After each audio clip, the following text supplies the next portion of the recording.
Good afternoon. My name is Antoinette Berry. Today is July the 23rd, 2016, and this is my senior project, which I chose to do it on infection control on chronic hemodialysis units.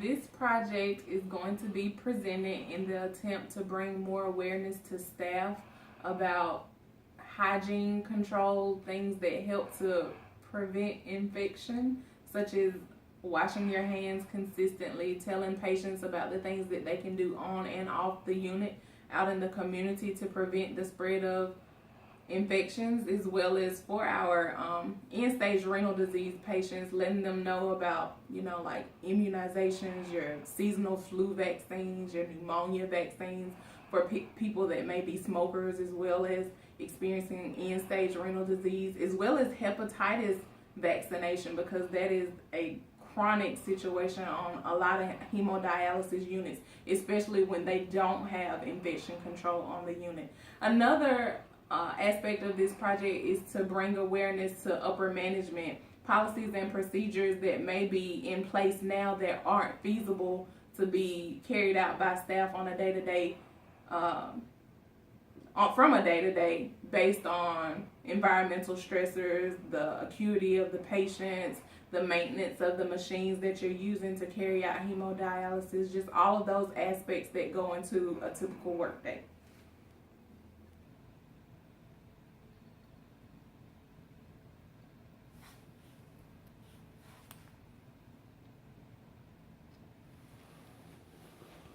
So let's start off by defining some of the terms that I'm using habitually throughout the presentation. One of them is infection control.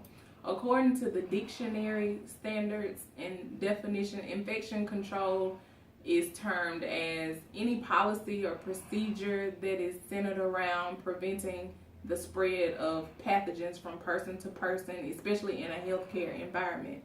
According to the World Health Organization, infection control should be centered around patients that are susceptible to certain pathogens, and your policy and procedures should be centered around that category of patients or people, individuals, and the things that you can do to prevent them from acquiring new infection.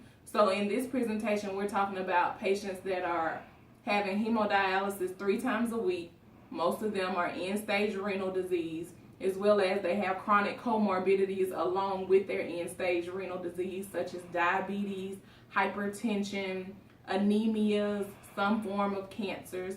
Not every patient is on the list for a kidney transplant. Some factors that determine whether they will be on that list include their age, any chronic comorbidities that they have, any chronic habits that they have, such as smoking, drinking. So all of those factors factor into the overall health and quality of life of these patients.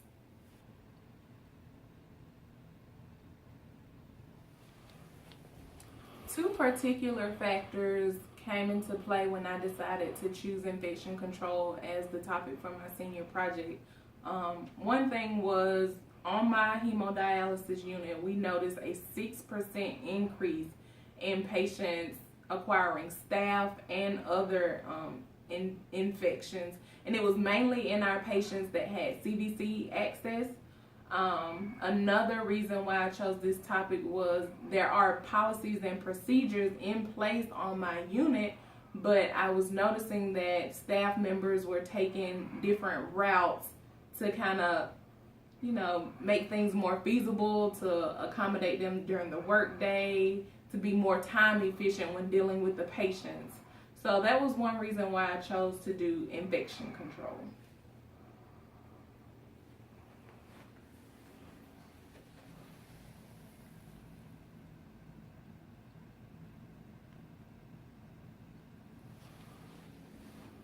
In general, from 2011 up until the present, the amount of patients having hemodialysis that have CDC access has increased by 25%. And we also know that patients that have CDC access they are at a 2 to 5 times greater risk of acquiring any infection, whether it be staph, becoming septic due to different infections, just because their access is open to air. You know, you change their dressings during their dialysis before you implement the treatment, but that's still an orifice for different bacteria and things of that nature to grow from. Why is this a concern? We know that patients that are undergoing end-stage renal disease, they are immunocompromised anyway. You know, with any illness, if your body isn't at 100%, it puts you at risk for other things.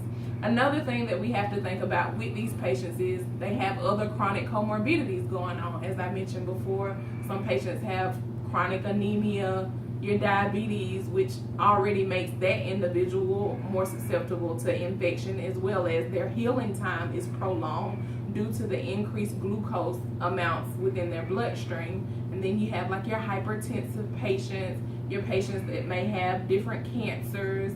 So all of these factors add into how well they're able to fight off disease. So when they're coming into the unit to have hemodialysis, the last thing that they need is for their healthcare environment, as well as the staff that's providing care to them, to introduce a new pathogen to their body that they may not be able to fight off.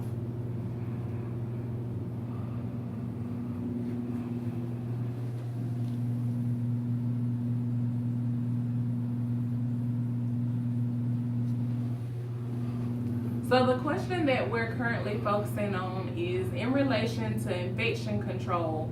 How can modifications in our daily practices when dealing with the patients, the policy and procedures that are in place, the knowledge that our patients possess about their disease, their chronic comorbidities, their environment, things that they can change and can't change, how can modifying all of those factors help to reduce infections acquired by these patients?